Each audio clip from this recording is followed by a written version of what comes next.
She gave a homeless boy $20 every single day, and never asked for anything in return. 20 years later, he came back, a billionaire. But what he did for her next will leave you speechless. Stay with me till the end, because this true story will break your heart, heal your soul, and change the way you see kindness forever. Before we begin this powerful story, make sure to subscribe and click the bell icon so you never miss any of our life-changing content. Like and share the channel to help us reach more hearts. This is more than just storytelling. Each narrative carries a profound moral lesson designed to inspire, uplift, and transform. She gave a homeless boy $20 every day for years. 2 decades later, he bought her a mansion. I remember the winter my life began to freeze. Not from snow, but from hunger. I was 15, cold, hungry, alone. My shoes were torn. My pride even more so. Each day, I sat in the same alley behind a little bakery. The scent of fresh bread teased my emptiness. People walked past. Some stared. Most looked away. I got used to being invisible. Then one day, she saw me. She walked out of the bakery, holding a warm paper bag.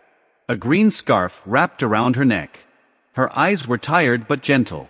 She stopped. I lowered my head, expecting her to move on. But she knelt down instead, and handed me a $20 bill. "Eat something warm," she said. "And remember, this world still has kind people." She turned and left before I could even say thank you. I thought it was a one-time act of mercy. But she came back the next day. And the next. And the next. Always with the same gentle voice. Always with that $20 bill. Her name was Miriam. She was not rich.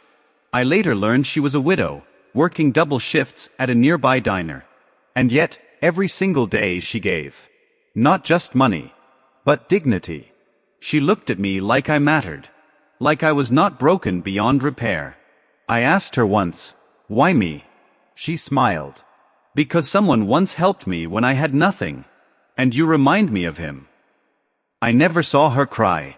But I saw the pain behind her strength. She wore her grief like armor. And yet, she kept pouring love into the world. For 2 years, she kept feeding my hope. Until one day, I was gone. I left without a goodbye. Not out of disrespect, but shame. I wanted to come back not as a beggar, but as someone she could be proud of. I worked odd jobs. Washed dishes. Swept floors. Slept under benches and bridges. Read books I found in dumpsters. Built a hunger, not just for food, but for knowledge. Life beat me down again and again. But every time I wanted to quit, I heard her voice. "Eat something warm. The world still has kind people." That voice saved me. Years passed. I got a job at a tech startup. Then another. I taught myself code. Then business. I failed. Then failed again. Then succeeded. I launched a company. By the time I was 35, I was worth over $100 million. But no amount of wealth erased her memory. No boardroom silenced that alley. No success felt complete without her. So I went back. To that same alley behind the bakery. But it was gone. The shop was replaced by a glass-front cafe. The world had changed. I spent weeks searching. Asking. Hoping someone remembered her name. Finally, an old waitress at a diner told me. Miriam still lived nearby. In a small apartment above a laundry shop. Still working. Still alone. I stood outside her building, heart pounding like a drum. She opened the door. And for a moment, she looked at me the same way she had all those years ago. Tired. Gentle. As if she had always been waiting. I said nothing. I simply handed her a warm paper bag. And inside it was a set of keys. To a white house on a green hill. With a garden full of roses. And a golden plaque by the door that read, "For Miriam, the woman who fed a future." She trembled. Her lips parted. Her hand touched mine. But before she could speak, her knees buckled. And I caught her. There, on that sidewalk, the past collided with the present. The woman who once lifted me was now being lifted by the boy she saved. And in that moment, I finally cried. not for pain, but for grace. For the grace of a woman who believed in a homeless boy when no one else did. And just as I was about to help her inside, a voice from behind me said something that made my heart stop. Do you know she is dying? I turned slowly. The voice came from a nurse, young, soft-spoken, holding a clipboard in one hand and sorrow in her eyes. Stage 4, she said gently. The cancer is advanced. She kept working through it. Never told anyone. Just said she had people to help. I looked down at Miriam. She was still conscious, still calm. But in her eyes, I saw it. The quiet acceptance. The peace of someone who had made peace with the end. No, I whispered. Not now. Not like this. I had just found her. I had dreamed of this day for years. Planned to show her every corner of that mansion. Cook dinner in the giant kitchen. Sit beside her in the garden as the sun set over the hills. Instead, I was holding her frail frame, wondering how much time was left. She reached up and touched my cheek. I am so proud of you, she said. Her voice, thin but warm. As if she had waited her whole life to say that one sentence.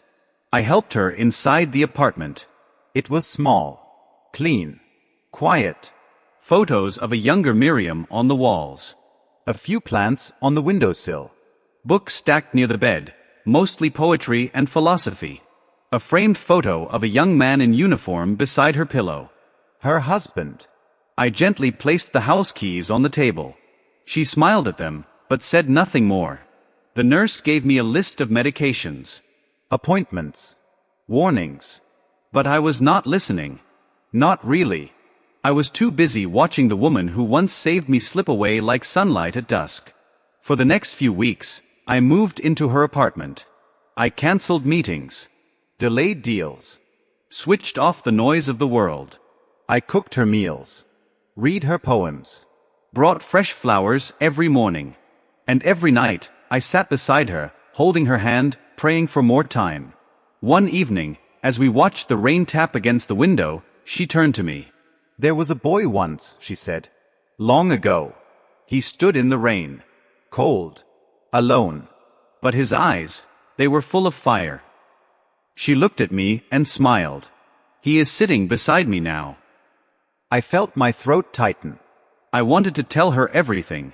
Every job. Every failure. Every dream she had lit inside me with those $20 bills. But I only managed a whisper. You saved me. She squeezed my hand. No, sweetheart. You saved yourself. I just gave you a little nudge. The rain fell harder. Time slowed. And just when I thought her eyelids were drifting shut for the last time, she opened them wide and said something that changed everything. There is a letter in the drawer.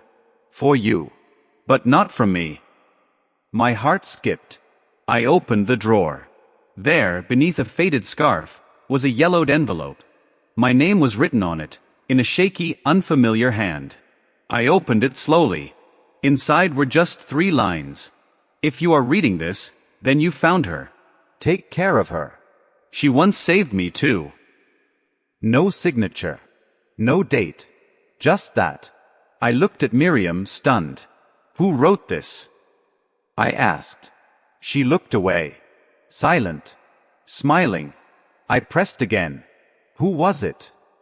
Her eyes welled with tears. And just before they rolled down her cheeks, she whispered, Your father. My breath caught in my chest. I stared at her, heart pounding, as her words echoed inside me. Your father. The man I never knew. The shadow I cursed in the silence. The ghost I blamed for every cold night, every empty pocket, every unanswered question. He was real. And he had known her. I sank slowly into the chair beside her bed, letter trembling in my hands. When? I asked, my voice barely audible. How did you know him? She closed her eyes for a moment, as if reaching into a memory long buried. It was years before I met you, she said. I was waitressing back then. He came in one night, soaked from the rain. Sat at the corner table. Said he was running from something, but never said what. Her voice softened. He never spoke of a family. But he looked broken. Not cruel. Just shattered. I leaned closer. He stayed in town for a while. Helped fix up the diner when our pipes burst. Always offered to help without asking for pay. She paused. One night, he gave me a letter. Said he was leaving. That if a boy ever came into my life who reminded me of him, I would know. Tears slid down her cheeks. And I did. The first day I saw you. The same fire. The same sadness. I shook my head slowly, disbelief twisting through my gut. Why did you never tell me? Because you needed to build yourself without him, she said gently. You needed to believe in yourself, not in a name, not in blood. She reached out and placed her hand over mine. He gave you pain. I gave you $20. But you gave yourself the future. I looked down at the letter again. 3 lines. But they felt like a thunderstorm inside my chest. My father had seen her kindness. Trusted her. And left me in the care of the only soul on earth capable of loving a child that was not hers as if he were. I wanted to scream. To cry. To find him. To ask why he left, why he never came back. But instead, I just held her hand tighter. The room was silent, but the air was heavy with everything unsaid. The next morning, she was weaker. She struggled to sit up. I brought her tea, though she barely touched it. Her eyes lingered on the sunlight spilling through the cracked window pane. You know, she whispered, I always dreamed of a garden. A small one. With jasmine and tulips. You will have it, I said firmly. At the mansion. The gardener started this week. She smiled, then coughed softly. You must promise me something. Anything. When I go, her voice trembled, do not bury me in the city. I looked at her, confused. Then where? She turned her head slowly toward a photo on the wall. A mountain. Rolling hills. A lake that shimmered like glass. There, she said. Next to him. And that is when I noticed something I had never seen in that photo before. 2 figures. Standing far in the background. One was her husband. And the other, wearing the same leather jacket I had kept since I was 12, was my father. My hand trembled as I took the photo down from the wall. I brought it closer. The image was old, faded at the corners, but the silhouettes were clear enough. That jacket. I remembered finding it in a shelter years ago, thinking it was coincidence. A perfect fit. Worn leather, torn at the sleeve. I wore it until it fell apart. But now I realized, it had belonged to him. To the man who walked away from his child, yet somehow, left a breadcrumb trail in the form of a woman who would become everything. Miriam's voice pulled me back. They were friends, she said softly. Your father and my husband. War changed them. Loss broke them. They made a pact, if one of them ever fell, the other would look after what was left behind. She paused to catch her breath, her chest rising and falling in short, labored motions. I lost Samuel in a car accident. And months later, your father vanished too. But then, you showed up. Alone. Bruised by the world. And I knew, this was not a chance. It was a promise kept. I sat beside her, speechless. All those years I believed I had been abandoned. All those nights I cursed a name I never knew. And all this time, he had loved me in silence. Through her. Suddenly, every $20 bill was more than charity. It was a chain of loyalty. A quiet vow echoing across decades. Miriam's breathing slowed. Her eyelids drooped. I touched her cheek. You will see that garden, I whispered. I will build it exactly how you dreamt it. With jasmine and tulips. A bench under the olive tree. And wind chimes at the porch. She smiled faintly, lips barely parting. I would like that. The nurse arrived with new medicine. I stepped aside to give them space. But as I looked out the window, something strange caught my eye. A man. Gray beard. Brown coat. Leaning against a cane, staring up at the window. Our window. My heart skipped. I rushed down the stairs. But by the time I reached the street, He was gone. I stood in the street, heart racing, eyes darting in every direction. Nothing. No sign of him. The sidewalk was empty. Just wind and the soft rattle of leaves tumbling along the curb. But I knew what I saw. That face. It was older, worn by time, but the eyes. The eyes were mine. I walked the block. Checked every alley. Every passing figure. But he had disappeared like smoke into dusk. Back upstairs, Miriam was asleep. The nurse whispered that she had slipped into a light rest, her body conserving what strength remained. I sat beside her once more, photos still in my hands, mind flooded with questions. Why had he returned now? Was it guilt? Or love? Or had he simply waited for the right moment to see the boy he left behind? The nurse brought a blanket, covered Miriam's legs, then looked at me with a soft smile. She talks about you, you know. Every time I visit. Says you are her biggest blessing. My throat tightened. She says she never had children. But somehow, God gave her one anyway. I looked at Miriam's peaceful face. Tears welled in my eyes. She had given me everything. Not just money, not just food, but belief. When I thought I was worthless, she reminded me I was not invisible. I was not forgotten. I was loved. That night, I could not sleep. I stood by the window for hours, watching the city breathe. And just before dawn broke across the horizon, I saw him again. Standing across the street. Still. Watching. This time, I did not run. I walked slowly, crossing the road. As I approached, he lowered his head. You left, I said quietly. His voice came out rough, like wind scraping over gravel. I had nothing to give you. No home. No hope. But I knew she would. His hands were trembling. His eyes were red. I watched from afar. Always. I never stopped. I clenched my jaw. Why not come back when I needed you? His shoulders sagged. Because I was ashamed. You deserved better than a broken man who slept under bridges and begged for mercy. Silence hung between us. I looked at him, truly looked.